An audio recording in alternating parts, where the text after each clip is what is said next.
नमो भगवते वासुदेवाय।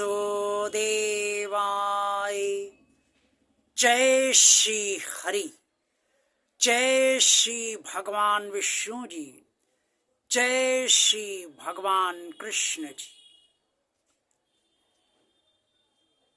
भगवान और आप चैनल के अत्यंत श्रद्धालु भक्तों, आज आप जिन लोगों को भी देख रहे हैं, सुन रहे हैं और महसूस कर रहे हैं, और आपको जो लोग देख रहे हैं, सुन रहे हैं और महसूस कर रहे हैं,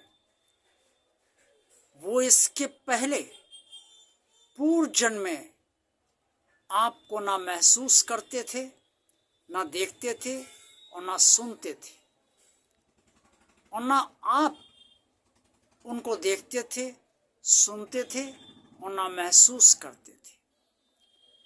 यही बात भगवान श्री कृष्ण जी ने अर्जुन को कुरुक्षेत्र के मैदान में भली भांति समझाई है। और आज के वीडियो में मैं आपको यही बताने जा रहा हूं कि ये सब कैसे होता है और क्यों शोक शरीरों के लिए नहीं किया जाना चाहिए। थोड़ा बहुत शोक तो सभी को होता है, होना भी चाहिए, क्योंकि संसार में प्रेम तो शरीर से ही होता है, आत्मा से किसी को प्रेम नहीं होता। लेकिन बहुत ज्यादा शोक मृत्यु के बाद नहीं किया जाना चाहिए। और मृत्यु के पहले भी कोई अगर बहुत बीमार है, मरने वाला है, तो उसके लिए भी बहुत शोक नहीं किया जाना चाहिए।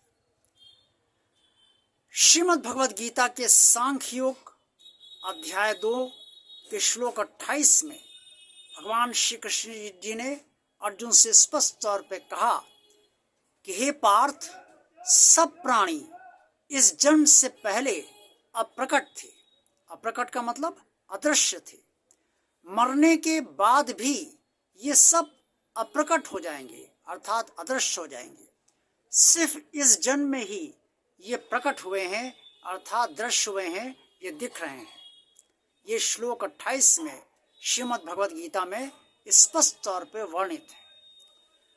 इसके बाद भगवान श्री कृष्ण जी ने जो अर्जुन को सबसे महत्वपूर्ण बात बताई है, वो अवश्य आप सबको जाननी ही चाहिए। और ये श्लोक अध्याय 2 का श्लोक 29 है, जो सांख्य योग के अंतर्गत वर्णित है। भगवान श्री कृष्ण ने कुरुक्षेत्र के मैदान में अर्जुन से कहा, आश्चर्यवत् पश्यति कश्चिदेन माश्चर्य वदोदति तथैव चान्या आश्चर्यवच्चेन मन्या शृणोति शतवातेन वेदन चैन कश्चित। अर्थात इस आत्मा को कौन देख सकता है, कौन समझ सकता है और कौन सुनकर भी जान नहीं पाता। ये कुरुक्षेत्र के मैदान में भगवान श्री कृष्ण ने अर्जुन से स्पष्ट तौर पे बताया है। इस श्लोक का अर्थ यह है कि कोई महापुरुष अर्थात असाधारण पुरुष इस आत्मा को आश्चर्य से देखता है। कोई अन्य महापुरुष अर्थात कोई दूसरा महापुरुष इस आत्मा को आश्चर्य से इसका वर्णन कर पाता है, और कोई अन्य महापुरुष अर्थात वो इस आत्मा को जो वर्णन करता है, जिससे सुनता है, उसको सुनने के बाद भी नहीं समझ पाता है।